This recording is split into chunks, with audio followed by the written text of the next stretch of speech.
Good morning. Good morning. Thank you so much for joining Chit Chat with Char. Today, I have the awesome pleasure of speaking with Mr. Carl Thompson with ProView Inspections. Mr. Carl, please join us. Hello.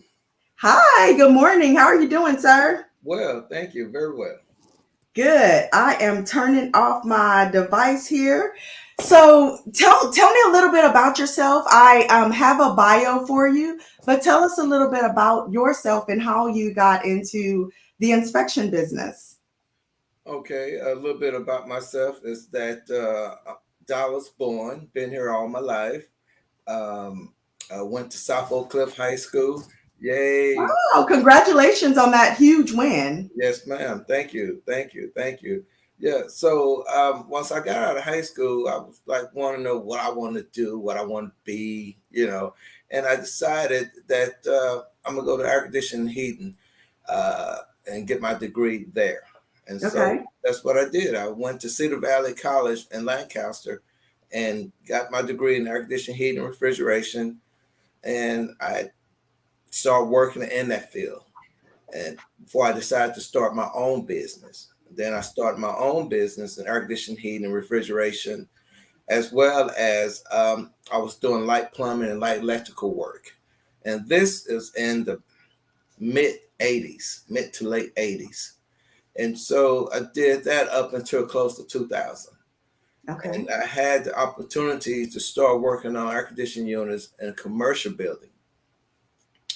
So I jumped into that, and that took me to being a chief engineer.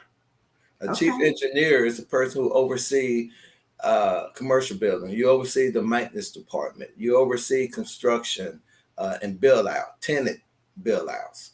And so I was part of that. And I did that until I decided that I want to do like a little pre-retirement type job. I'm ready to kind of like chill a little bit. Okay. And I was like, what I want to do, what I want to do, what I want to do. And I remember a friend of mine asked me to look at a house they was getting ready to buy, just look at the air conditioning heating unit for them and some of the plumbing. So I did that and I went to the house. I realized I was able to check out the whole house. Didn't have no idea. And so I said, look, I'm not licensed. You have to get your own inspector, but they trust me so much they want my opinion. So when Okay. that was done and I got home, I said, wow, I kind of like that. And so it just kind of happened that way to where I looked into it and I went to Champion School of Real Estate in Plano, and the rest is history. That's awesome. So, Yeah. how has all of that experience helped you with your current business with your inspection business? I think um, growing up, I did work with uh, friends and family uh, uh, construction. I started like when I was 16, right? Oh, And wow. so I would dib and dabble in construction, and then with the AC thing, and then with commercial, it's just like it all came together, and all those experience led me to that inspection field. Which, if you would have asked me many years ago if I'm gonna be a home inspector, I would have said, no, I don't think so. But with all that experience, and when I went to school for inspection, I realized that hey, I have the knowledge and the gift. So I decided to just move forward in that direction. Awesome. So you call it a gift. Why do you call it a gift? I call it a gift because one, it wasn't planned. It wasn't my plan. Evidently, it was God' plan because it wasn't mine initially. I didn't think about that, and all the little things I learned along the way just brought me to this area, and it wasn't planned. It was just when you look back on it, everything just kind of rolled together, and it just fell into place, Yeah. and it's just crazy, crazy way it went down. But I love it. Wouldn't be doing nothing else. So is doing the inspection work, is that a little bit easier than the HVAC stuff for like the commercial and residential? Is it a little less manual labor. Exactly, exactly. Yes, it's inspection is a little bit easier on one hand, Okay. because when you I also did installation, so Oh when you're wow. installing units and carrying the unit up in the attic or trying to put them on the roof and work on the roof under different type of elements, it's cold, it's hot, and then you labor it. Oh yes, oh yes. I had paid my dues with air conditioning, heating, and now with inspection, like I said, on one hand, it's easier because you're not doing labor, you know. Right. Um, Right. so that part, it's easier.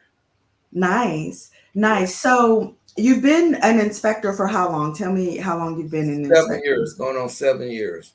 Okay. And Yeah. so what is the difference between your company and another inspection company? What sets you apart? That's loaded, and not putting down other inspectors. Y'all remember she asked me this questions. Now, I think what set me apart is the passion I have for what I'm doing and Hmm. the passion I have for making sure that the buyers understand everything about that house. Right. My passion is for the people and the love I have to make sure that they understand.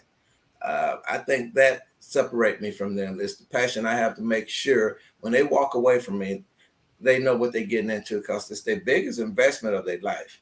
That's So I want right. to make sure they understand everything about the home inspection process. Right. Now, you and I have talked a little bit about what that process looks like for a buyer. So often we get to the end of the inspection and there's a 20 to 35 page report. And if you don't know how to read that in layman's terms, it can be very scary.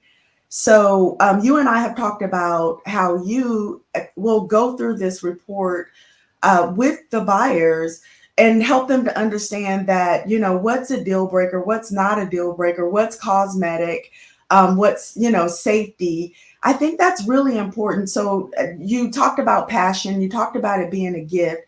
Tell me a little bit about why you feel it's so important to give those type of details. Well, I think it goes back to what I was just saying about making sure they understand what's going on with the biggest investment of their life. Mm-hmm. I think it's very important that they understand that there's nothing in a home that can't be repaired or fixed, right? So, um, and you're going to always find something wrong. Right. I have done so many inspections over those 7 years, and I have yet to go to a house, new construction or not, and not find anything wrong. Right? Right. I'm going to find something. That's just the way it is. So explaining that to them, letting them know and understand that this may or may not be an issue. This may or may not be something that you have to worry about. This is something we need to talk about. And Right. so, spend that extra time. You say 25, 35 minutes. I do longer than that. And that's probably a little something else different from what other inspector may do. I make sure before I walk out that door and collect their money that they understand every single thing about the inspection, what I call out, and the reason why I call it out, because Yeah. their mind frame is, did it pass? Yes. That's so true. That's true.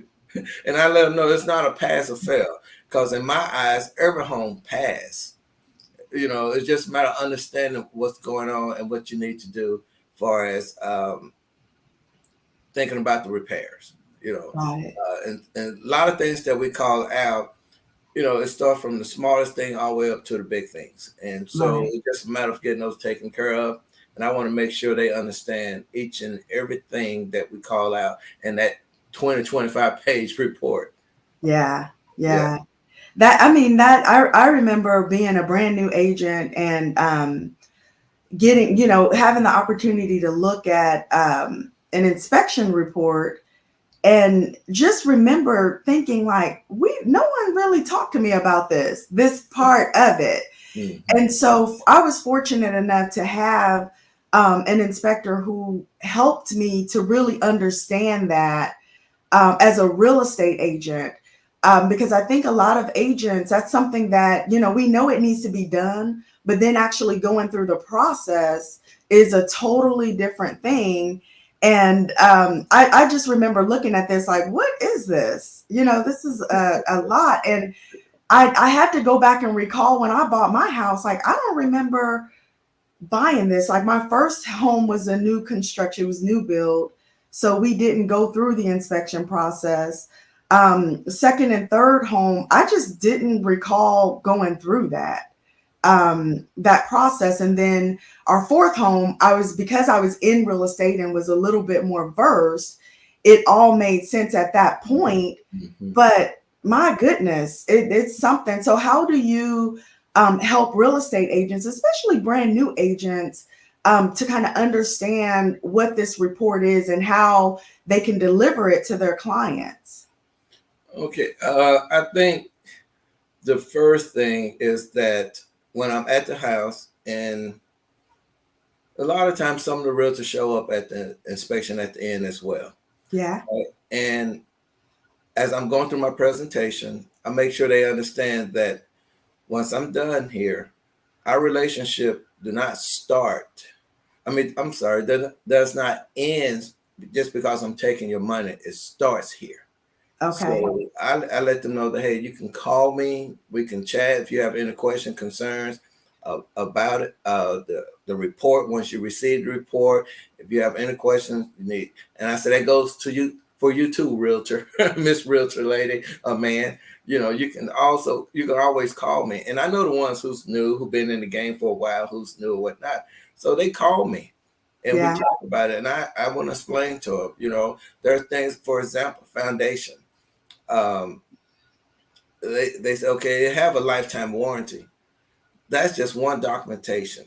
There's a whole lot of other documentation you need. So on new realtors, I explain that to them, the documentation they should be looking for and Right. what it should say and what it should look like. So I spend a lot of time speaking with new realtors. And also prior to COVID, I was hosting a lot of different classes, talking with realtors and going over some of these things that they, to help them understand once they get the report and see something like that.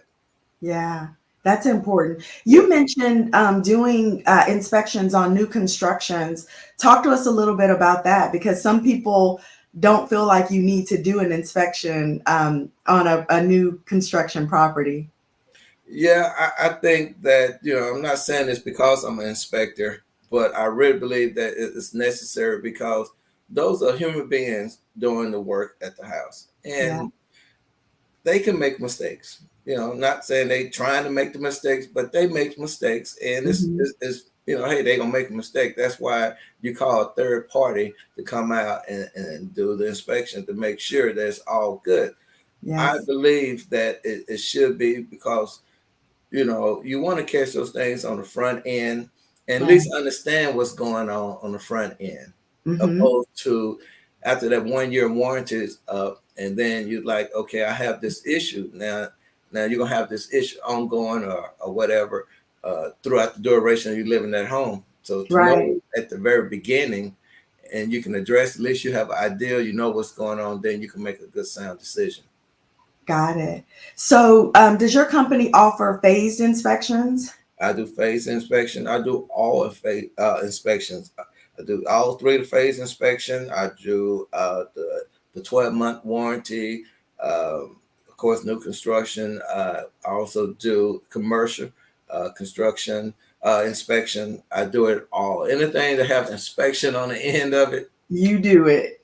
we do it. We do it. So talk to us a little bit about the three phases of the new construction inspection for those listeners who may not understand what that phase looks like or what that process looks like. Okay. Phase one is when you go out right before they pour the concrete. So they have built the base, the form, they form it all up. We go out there right before they pour. That's phase Okay. one, and make sure everything is level, everything's done right. Because if it's not and you pour, then you have an issue. So we come out right before then to do our inspection, make sure everything is in place and is doing what it's supposed to do before they Hmm. pour. That's phase one. Phase two It's when they frame up the house and they run all the electrical, all the plumbing, all the insulation, and they seal all the way around the exterior, around the doors, windows, and everything. We're making sure all the seals, penetration, everything is sealed, everything is in place like it should be. You have the right material, they're attached to the framing properly, and all that. Right, and we come out right before they put up the sheetrock. Right before they put Okay. up the sheetrock, before they close it in, we take a Hmm. look at it and make sure all that is in place. That's phase two. Now, phase three is your regular inspection at the end, right before you do your first walkthrough. Hmm. And then that's a full inspection. That's checking everything from the foundation to the roof, everything in between. Got it. So in this crazy market that we're in and everything that we've experienced with so many delays, do you have any fun stories to share with us? Yeah, specifically with new construction, as far as like going through these phased inspections, we understand that the demand for supplies is high. There's low inventory. Talk to us a little bit about a story that why your services was definitely needed during this process. Well, okay, just like you said, with the inventory being low, I remember many years ago, they could build a home in 4 months, right? Right. Now it's taking a year Or because, more.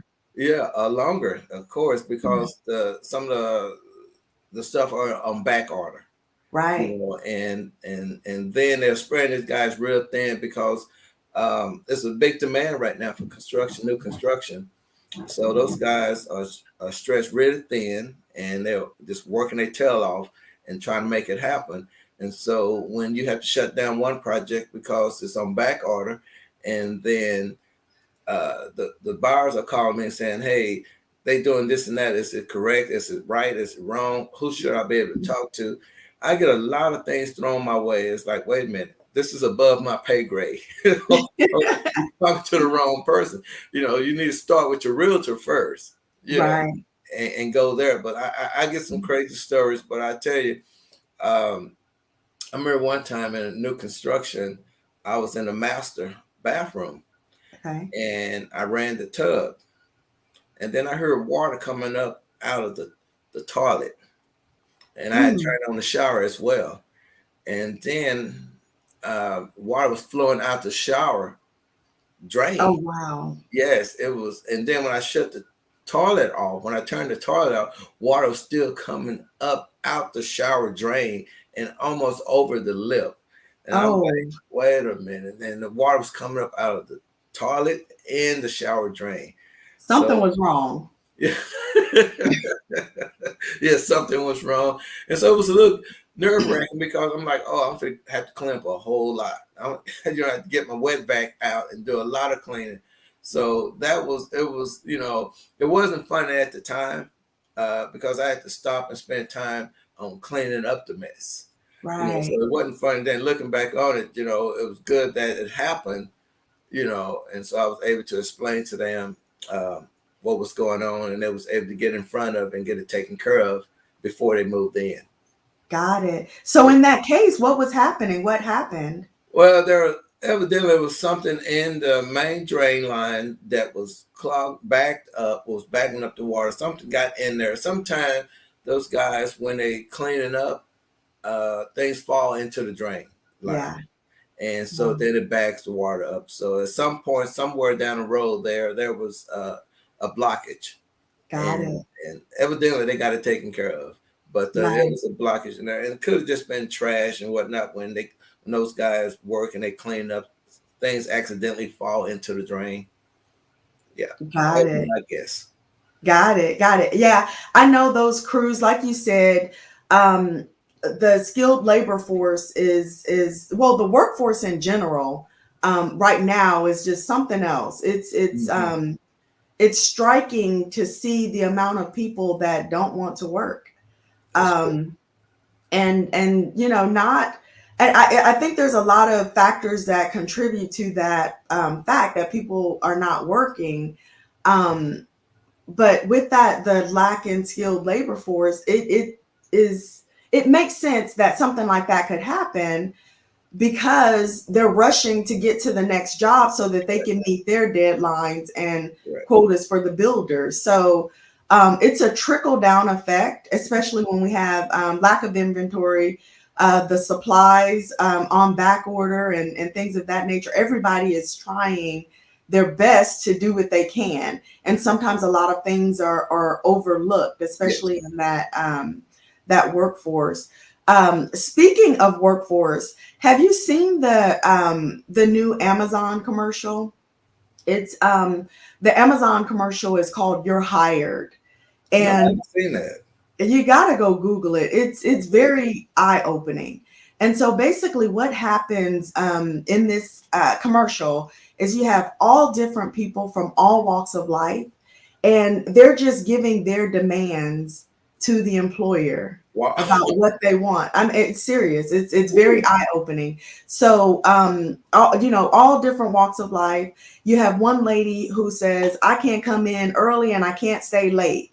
You have another guy who comes on and he says, "Well, I need to work between these hours because I don't want it to interfere with my other job."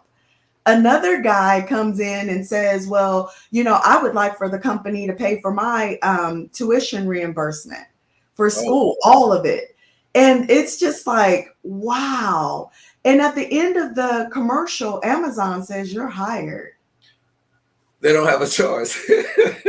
I was just like, wow. Yeah. Yeah. um it's just so alarming that we've come to this. I mean, I know, um I grew up in a generation where we like the stability Hmm. of having, one job, and we'll stay on that job for as long as we can, to provide for our families. But with this millennial generation, they come and go, and if it doesn't work for them, it's like, this is not working. By and they won't give notice. They're It's that's crazy. That's yeah, crazy. This generation. Yeah, because I know exactly what you're saying. Because many years ago, when we was younger, you see help wanted signs, and they come and go real quick. Now you yes, drive around right now, everyone is hiring right now. Everyone is everyone, hiring, and it's crazy that you can't get people to work. yeah, The opportunity to better yourself and your family, and it's out there, and that you want to make demands.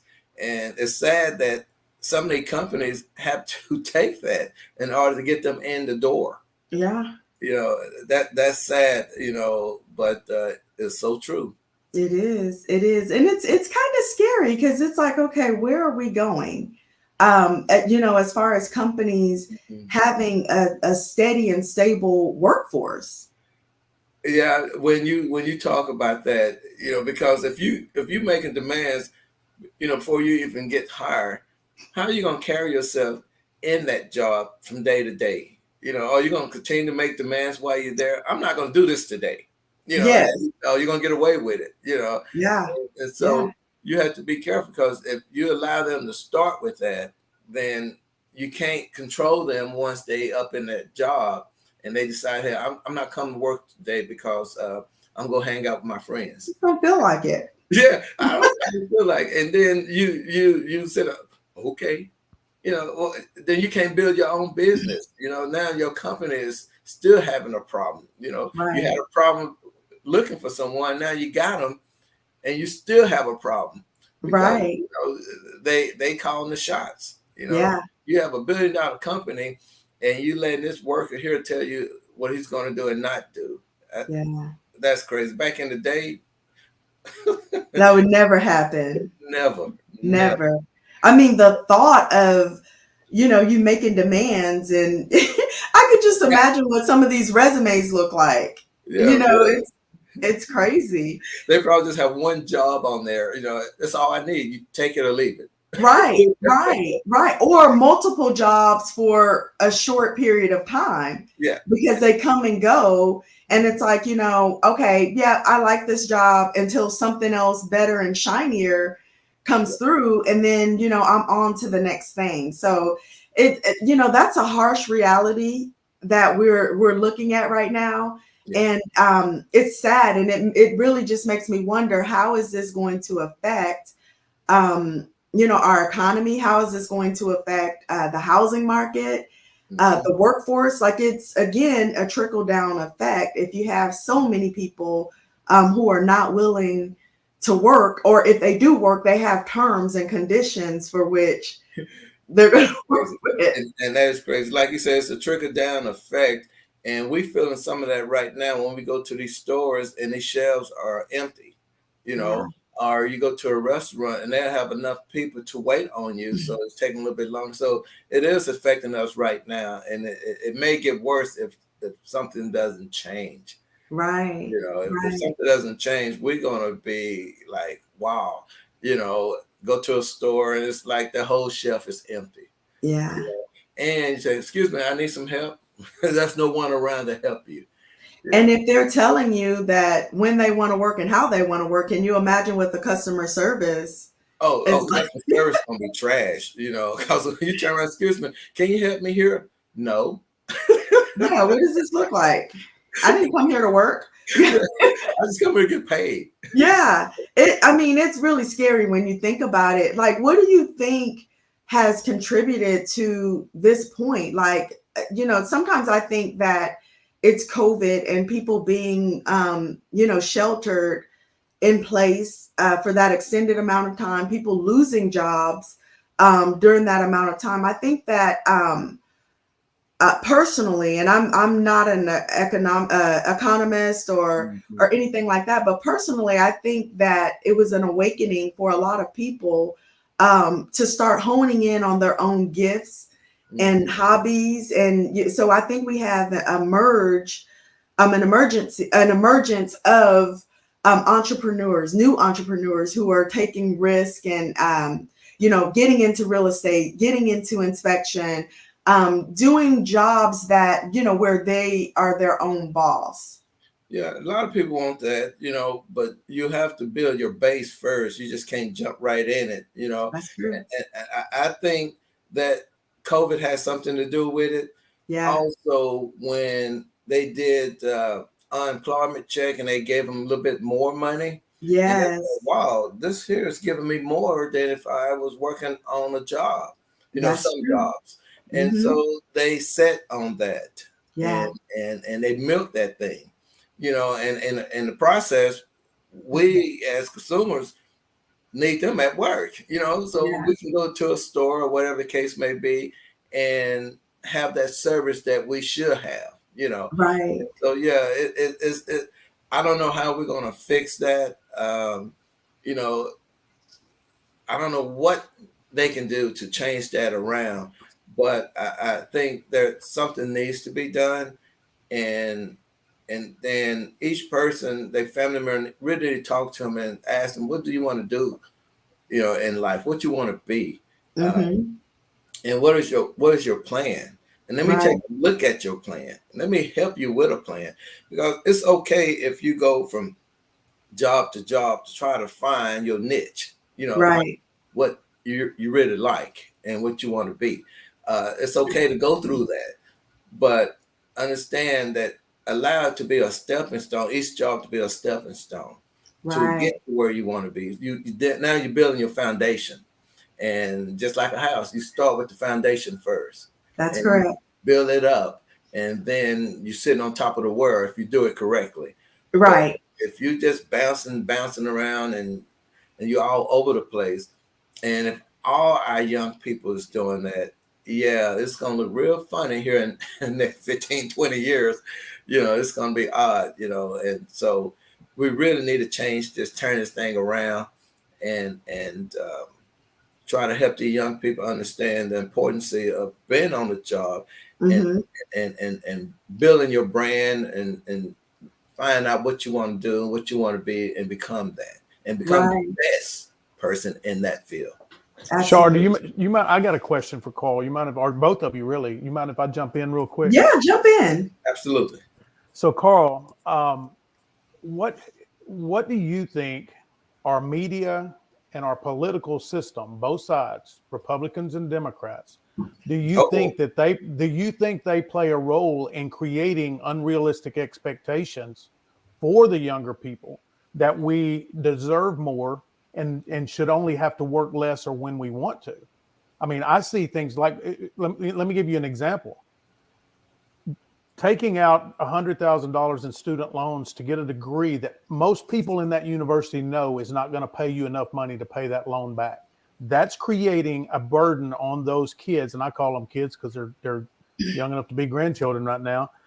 But those expectations that, oh, I'm going to get this degree and I'm going to have as much money as LeBron James or the celebrities that I'm seeing where the money just flows like it's never ending. Right. And then our government mandates that these businesses like Amazon have to hire people under some of the worst possible perceptions. I mean, as far as, yeah, you can work whenever you want to. When you need money, just show up and I'll pay you for being here that day. Yeah. When our government gets involved, and I think what you were saying, people need to be allowed to run their businesses the way they feel like their businesses are going to succeed. And if they don't succeed, that's on you, the business owner. You have to make those adjustments. If Amazon can create a business model where people can show up 1 hour a day and they can still make money, good for them. But not all businesses are like Amazon. Right. Yeah. Right. All businesses can't do that. Amazon's got distribution centers all over the United States and probably all over the world. Mm-hmm. Right. They have a model where that commercial you're talking about, Char, I saw it and it kind of irritated me at first. And I'm like, well, it works for them, right? And so, and that's a good thing for the people that are going to college and the people that may need a second job where they can go and work 3 or 4 extra hours a day at an Amazon distribution center or deliver for them, kind of like what people do with Uber and with Lyft. Right. But for the small business owner that needs to build some consistency, that consistency starts with the employees. And for the government to tell us that we need to be like Amazon or some of these other companies, and then the media to carry that over, that the small business owners taking advantage of this person, that's what creates the hardships for us as a small business owner and independent worker. Yeah, I agree. I think it's we keep using this word. It's a trickle down effect.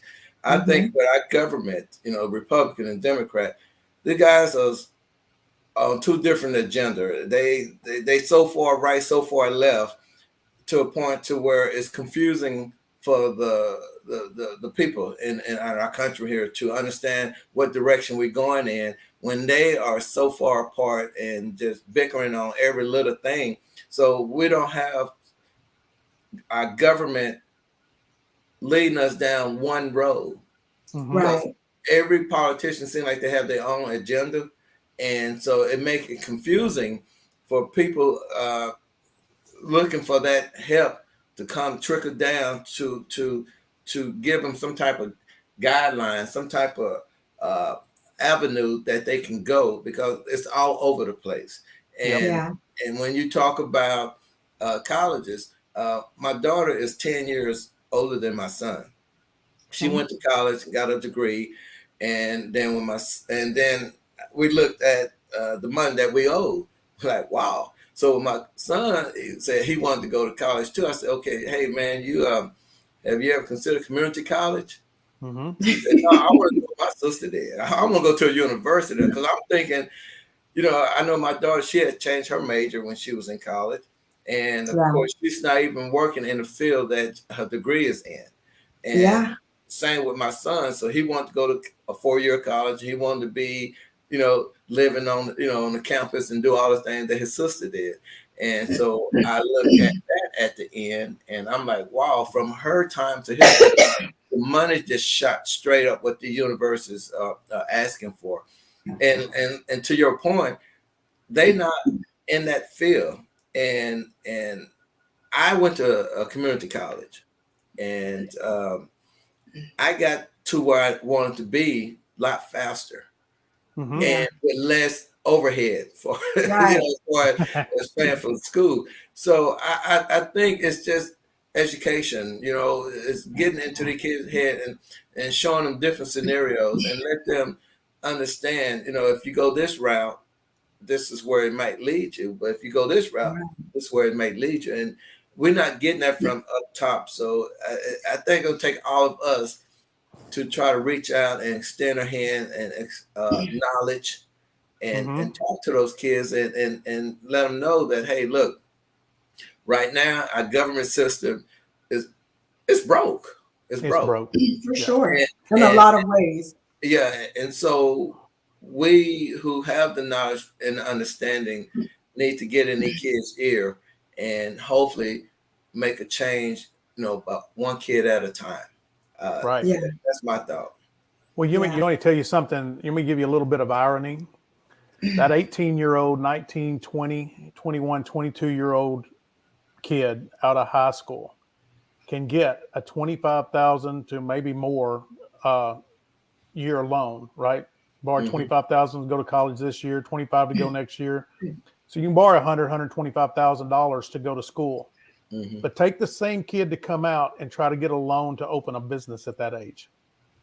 Oh no, they won't loan you the money. They won't. They won't loan you Exactly. money. Now, what makes them believe that they're going to be any more capable of paying back 125,000 after partying for 4 years than Right. someone that is not everybody does that, but well, I know what I did. Right. So, but then you got this kid that comes out and he's focused and he wants to start a business that could maybe change the community and change the world, and nobody will help him. Have that overhead. He got that overhead of that 125,000, so he's already in the hole before he even gets started in life. You know, That's true. and that's the thing that like we taught our kids, my wife and I, was that look, don't get not one single credit card while you're in college. We got you if you need it. We got you, and so when you and then we pay half. We want them to pay half of their college tuition Mm-hmm. so they can be motivated.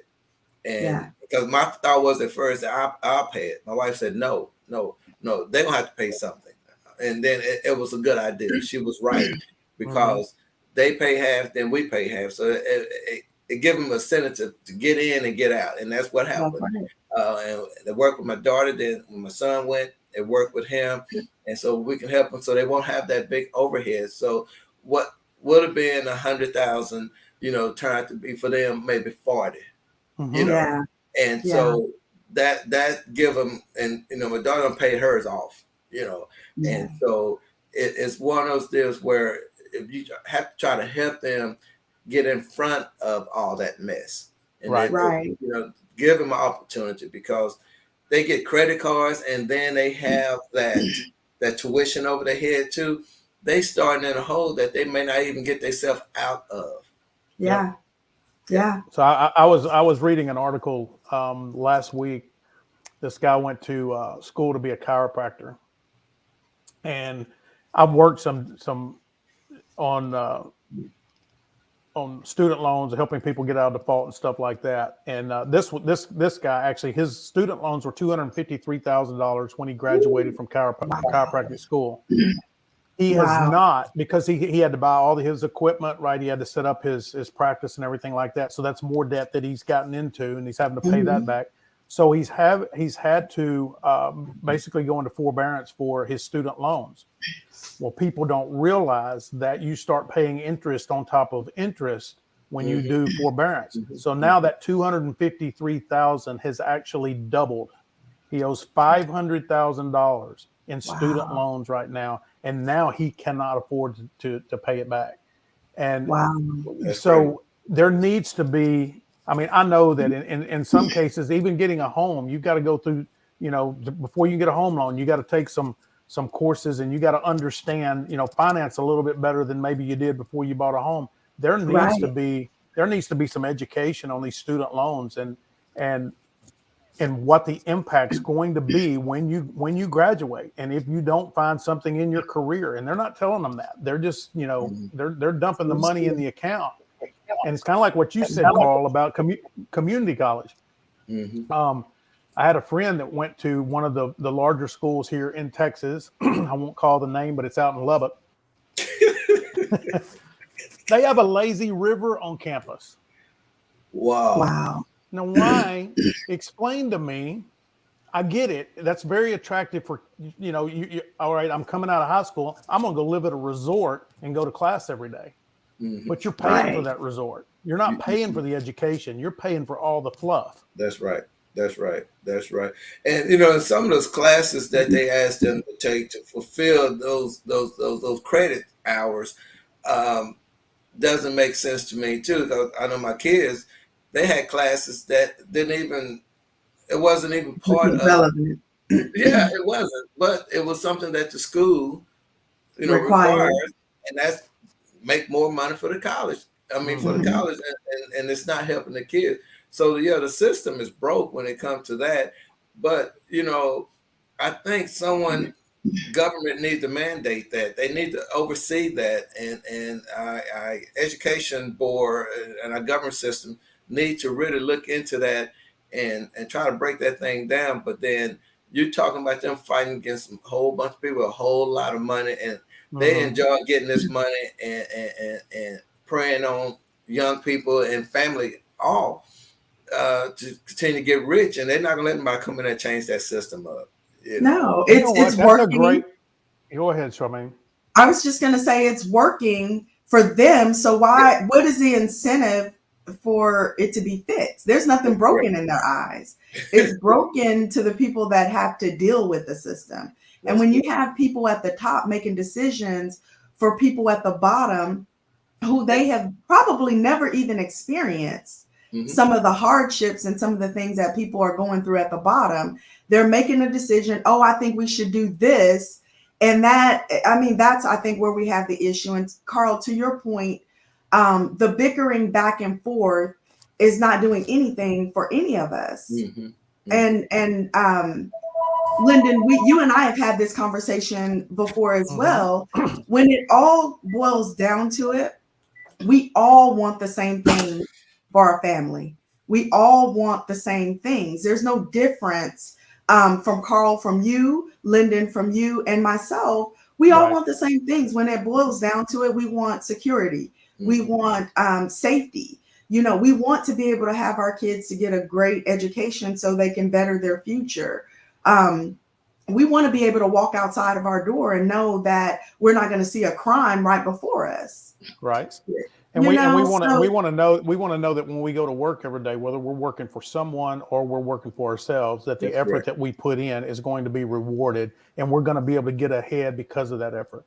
And and exactly. and our system is not set up for that now. And I really do believe that our government, not to get off on a tangent, but I think that they create social situations so we all feel victimized. But our victimization is projected onto our neighbors and not onto the rightful person, which is the media and the politicians. Because if they keep us Absolutely. divided and keep us feeling like we have a problem, we have to keep voting for them.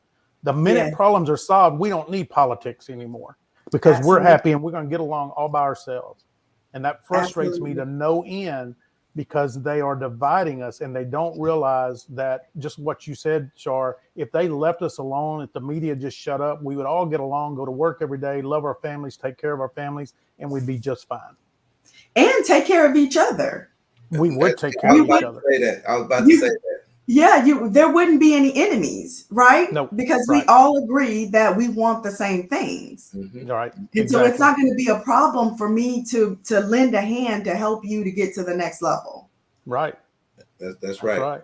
Very And you know well. something, Carl, something you said earlier, and Charmaine, you'll catch this, but he said something about the predator, preying on those students, those young people and people Absolutely. that are. I Mhm. mean, you think about who is looking to get an education to get ahead almost more than anybody. It is the lower income people that are just looking for a Absolutely. way out. So now they go to Absolutely. college, they get this big loan. That doesn't help them whatsoever. Not And at I all. get frustrated. So I do think that there's some predatory lending there from our own government. Mhm. Yeah. I mean, I think if Mm. people really looked at it, it's predatory lending. They are preying on people that need something that most of them really can't afford to get, but they That's right. give it And to they're going them. to pay for it. They're going to pay a high rate for it Mhm. Yes, because they they are. believe so much in their future and wanting to do something better with their lives. So Right. they're going to pay for it. And You know, we you hear hear all the people. time. we real quick, Carl, you hear all the time, especially the politicians, that let's do student loan forgiveness. And I'm not for that, because I think you signed up for it. You should have known what you were doing. I think there needs to be some caveat there, but here's one of the caveats that I think: if we're going to forgive student loan debt, then the university that was the beneficiary of that student loan debt needs to pay half of it. They need to give half of it back. That will work too. And that's not going to happen. I'm just that's a real cute idea, but that's not going to happen. That proves my point right there. The beneficiaries have taken the money and ran, and they've left everybody else holding the bag. Holding the bag. And if the government ever figures out a way to do student loan forgiveness, guess who pays for it? It's the same people. They're just going to pay for it in taxes. We're just going to spread it out on all of us. And you know, the government officials and the big universities, it's not going to affect them. They got the money. Yeah. It's a sad thing. It's totally sad, and I don't see a solution anytime soon. You know, the way things are going, and the rich is getting richer, and the poor is still trying to figure it out like they did from day one. You know, and it's sad, but you know. That's just where we are right now in this world. Yeah. Yep. And so speaking to that, as a small business owner yourself, Lyndon, you're a small business owner. I'm a small business owner. What is it that we can do to help in this? We know that from the top down, there's not a solution that's going to happen tomorrow. So as small business owners, what do we think we can do to make steps in a positive direction?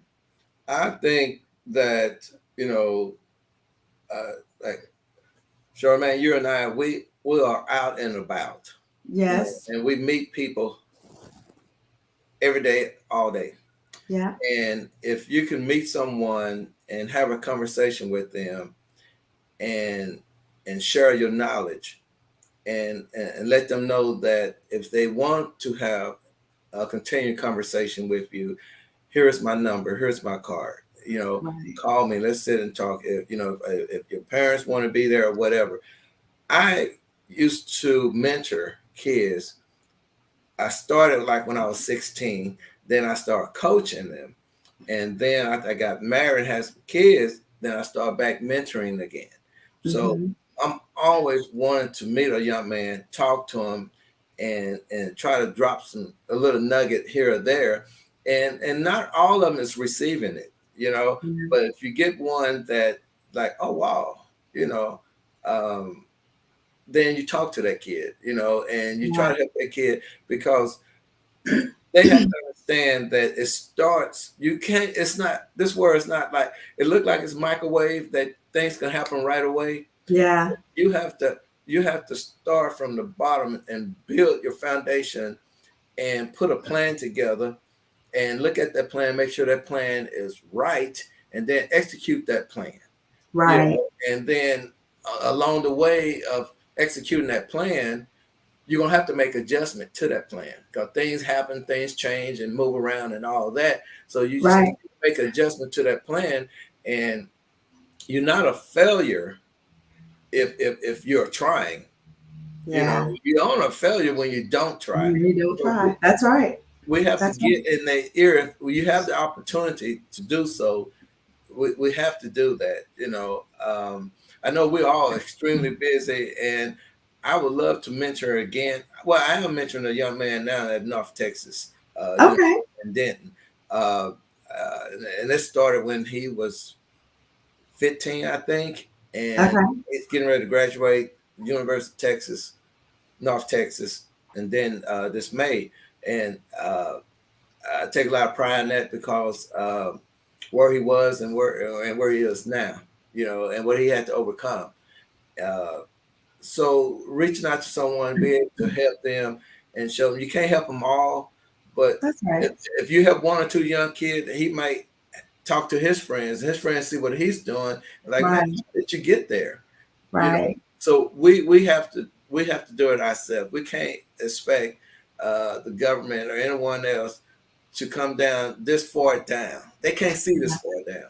Right. They can't see no farther than their bank account and what they're doing and getting more money. So we Right. have to, we in a position, we can see it. So if we can see it, then that's where the help start right there. I Yeah. agree with that I love it. 100%. I think it all starts at a grassroots level, then the small Yes, communities. We yes. have to Yes. unite together. We have to block out the noise that's telling us we don't need to get along and why we don't need to Mhm. get along, and pointing out some true differences, but then some made up differences. And I Yeah. think I take it a step further politically. I think that we all, the small business owner, the the communities, we need to really start looking at Washington, and they're not ever going to put term limits in, so we have to put those term limits in ourselves. And I don't think that anybody should be elected after 2 terms. I don't care how Mhm. good you were while you were there. You're a servant of this country. You should not be a professional politician that Mhm. makes more money on retirement than half the people in this country will ever make. Mhm. And so Right. if we remind each other that let's vote them out after 2 years. Appreciate your service. Thank you very much, but that's enough. Let's get somebody else in there. Times change. With fresh ideas and new Right. perspectives. Right. That's right. Yep. That's right. Things are changing. We got people that's been up there for 40, 50 years. You Yeah. cannot tell me that they truly in a weekend every quarter, when they go and they talk to their constituents, that they have a good pulse or feel of the pulse of those communities. They just don't. They No, don't they're live they're like not that. in it long enough. They're not there long No, enough. They're not there they're long not. Absolutely. And That's right. it needs to be our neighbors. It needs to be the small business owner that takes enough. their Mhm. turn, his or her turn, in Washington, in whatever government, in Austin, wherever it may be, because they are the ones that are experiencing the challenges. And a lot of times Right. they have really good answers. Um, Yeah. and we need to take turns being that political system for our country, and quit electing professional politicians. Right.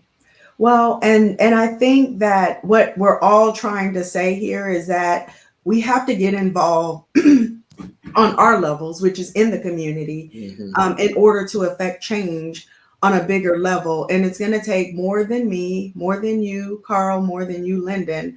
But it has to be a commitment from all business owners, all small business owners, to be able to get out there in the community in service to make a difference. And it's going to take time, but I think if we can all understand that this is what's needed if we want to see true change. It's needed, and it has to come from us. One of my Mhm. favorite quotes is by Mahatma Gandhi, and it says, "Be the change you wish to see in the world." And that, I mean, when Amen. you think about what that quote means, we all have ideas of what we would like to see different in this world. And in order for us to really see that, we have to be that change. We have to be the example. We have to be the one to speak up when it's time to speak up. That's We have to correct. be the one to go and get out there and get dirty, roll up our sleeves when it's time to roll up our sleeves. And I think that because, like you said, Carl, earlier, we can get so overwhelmed with our own life, with our own businesses, that we don't even look up to see that the world around us is crumbling So because we're just so into what we're trying to do. We're trying to build legacies for our families. Meanwhile, everything that's around us is crumbling. yeah, I agree. Very well said. And I think, trying to tackle the government, we need to tackle the governor, the mayor. That's where it'll trickle down a little bit faster. Getting the Yeah. right person in that reflects what's going on in your area, in your town, your state. I think it starts there. Put pressure on that person. Yeah. It'll get down to us a lot faster than trying to go to Washington. Right. That's true. Right. I like that. I like that. That's a great point. And it's like you said, it's getting in the community. Hmm. They are the ones who's closest Yes. Yes. to us, is and they're in our community. So yeah, there is a lot of work to do. And I know that we feel like we have just solved all the world's problems in this hour. If they would just listen to us, that's all. Well, we have the answer. Yeah. Exactly, exactly. But I mean, I think it's conversations like this that will make the change, Yes. because there is a lot that we need to work on. There is a lot. I mean, when you look around, there's just a lot of injustice. Um, in so many different areas, in housing, in the police systems. I mean, there are so many things that it seems so big that most people will just put their head down and act as if it doesn't affect them because it's so big. Because It, it's so easy to do that. it It's is. not easier to just put your head down, walk away from, than to get involved and try to make something happen. And so Absolutely. I think you talk about homeless, you talking about the elderly, Gosh. the elderly, and just it's so much that can be tackled and so many things that we can do to make a difference and to help. Um, so it's crazy. We need to, down here, we need to do something Yeah. to try to help, and I try to do my part. Before this pandemic, ever since 2002.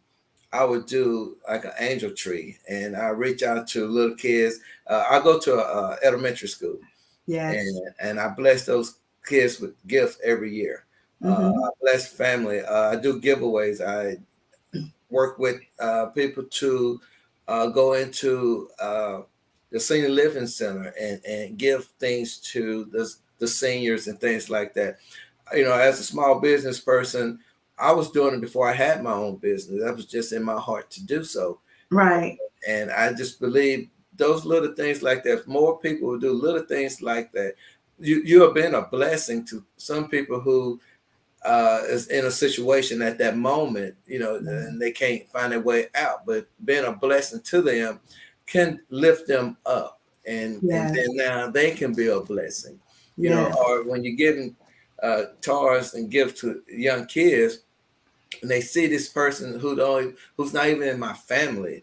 This guy don't even know me, and he's Right. doing this. That may have some effect on them as they get older, want to help someone else. You do the same thing. So little things like that, if we all just pitch in and do things like that, I think it's going to make somewhat of a difference. It's not going to clean everything up, Right. but it will. I think in my heart, I really want to believe that if we continue to do things like that, we can be a part of helping this situation out. I love it. I You love agree? it. We are just a few minutes before wrapping. Carl, I want to give you the opportunity to, give one word of advice about anything that you wish to, and also give us your contact information for any of our listeners or viewers who may not have your access to your contact information. Go. Oh, well, we was talking about homeless. We're talking about seniors. We're talking about the government. I think you said one word of advice. Yes. I think one word of advice, something that I always have done, is to look at what you want to do, what you want to become, and put a plan together. And I said this from minutes ago. It's so important. You may not know what you want to do, what you want to be, but with every step that you make it, plan it out. Hmm. Plan it out, look at it, evaluate it, and see what you can do to make it better. And try different things till you find out what is, the thing that you want to become, that you like. And then you put a plan together. I'm a big planner. I believe in planning out everything. Every year I'm planning. I put it down and I plan it out and I try to work through it to perfection. And if doing so, that lets you know, is this something I want to do, I want to become, or if it is, then make sure I become the best person with that plan. You always want to use every day in your life as a stepping stone. Just don't get stagnated and be in one spot too long. Uh, Use it as a stepping stone. If it went well or it went bad, still use it as a positive. Everything is a positive while you're trying. That's right. When you're trying is a positive thing, even if it didn't go well for you. It's still positive, and just keep moving forward, because some of the things that didn't go well is going to teach you how to move forward. Right. So Right. that's my little advice there. And you can reach me on my website, which is proviewinspect.com. If you want to reach me on Facebook, it's Ask Your ProView Inspector. Or you can call me. You can see I got a gift to gab. So Yeah. number is 972-268-2474. So, hey, any one of those ways there, you can catch up with me, and I would love to talk to you. Have any question about the home buying process, as far as the inspector is concerned, reach out to me. Let's sit and talk and chat. I would love it. And to you guys, I wish you a very Merry Christmas, and thank you very much for having me. Thank you. Appreciate Thank it. you for Merry taking the Christmas. time to chat with me on today. This was a very enlightening conversation. And I really did enjoy it. I thank you for our partnership. I thank you for our friendship. And this has been Chit Chat with Char, where our mission is to connect, collaborate, and cultivate. We thank you so much for joining us on today. And like Carl said, we wish you all a Merry Christmas, and we wish you all the best. Thank you. All right. Thank you.